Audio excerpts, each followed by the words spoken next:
All right, y'all. So today I want to talk about mental positions and how our ego identifies with thoughts. I'll give you a great example. This whole COVID vaccine, and my last Instagram post was me getting the vaccine. I was like, hey, I trust medical professionals, right?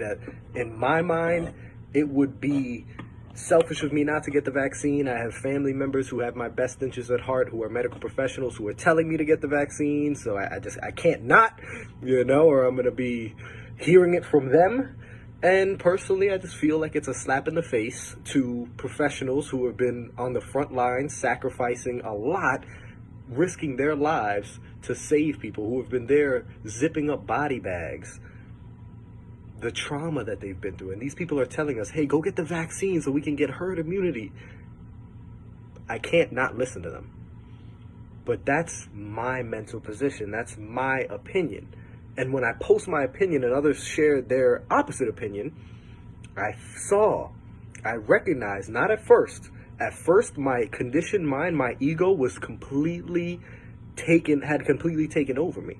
And I'm like, oh, why are you disappointed? Why do you think I'm crazy for getting the vaccine? You don't trust medical professionals? Yada, yada. And I'm like fighting my position, right?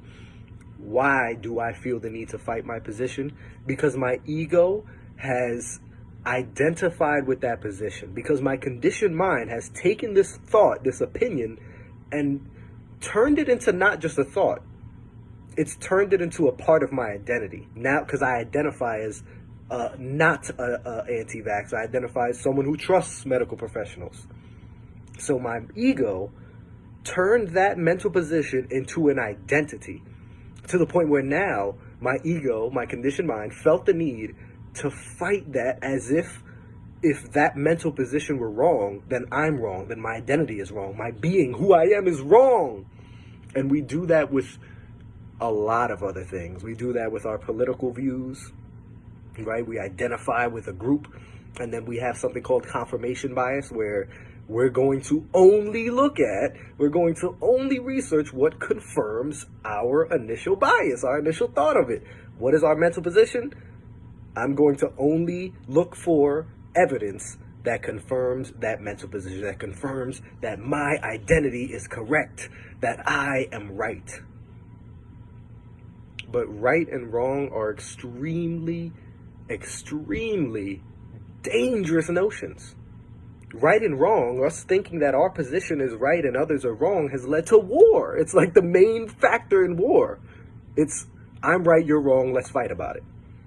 It's what we do in our relationships. I'm right, you're wrong, let's fight about it, so that I can prove that you're wrong and I can feel superior.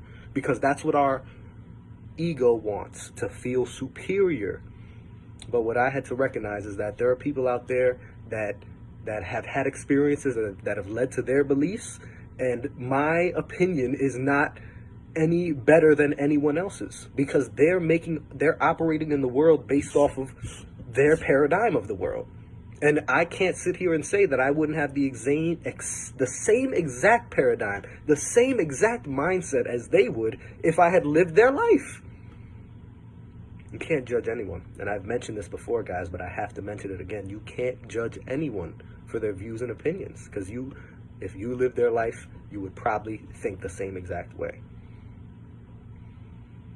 What I am making this video to try to impart is to say, stop identifying with mental positions. Recognize what they are. It's an opinion. It's an opinion that could be wrong, right? I could be wrong about vaccines. I could grow a third leg in a couple years. Who knows? The anti-vaxxers could be completely right. I don't know. And I'm not going to allow myself to identify so strongly with that mental position that now I feel the need to alienate a bunch of people who have a different mental position, right?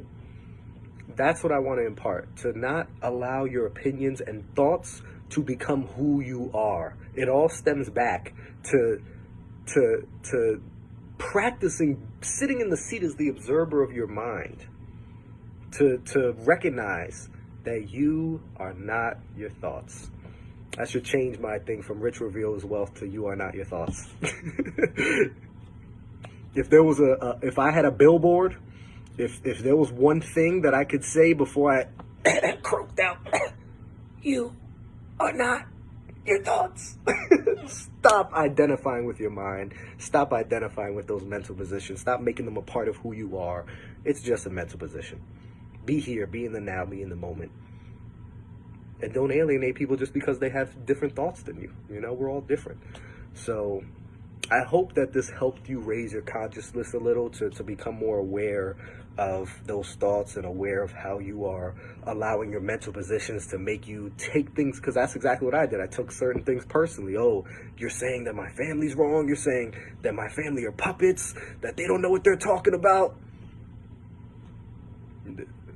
No need to take it personally. Recognize it's just their opinion, and you don't have to make their opinion into who they are and then condemn them as a person. That's the problem. We condemn people for their opinions when we have to recognize, as my man Preston Smile says, they are just a unique emanation of the divine. They may not know it, but they are just God experiencing itself through that body. And we are all one. If we can just recognize that we are all one, stop having this illusion of separateness, I think this world would be such a better place. So I hope this helped you, again, raise your consciousness, step behind your mind, and start to live in that space as the observer of your mind. Because if not, you're going to let your mind run your life. You're going to let those mental positions run your life. You're going to allow yourself to believe that that's who you are, and that's not who you are. I love you guys. I hope this was beneficial, and I'm excited for the next video.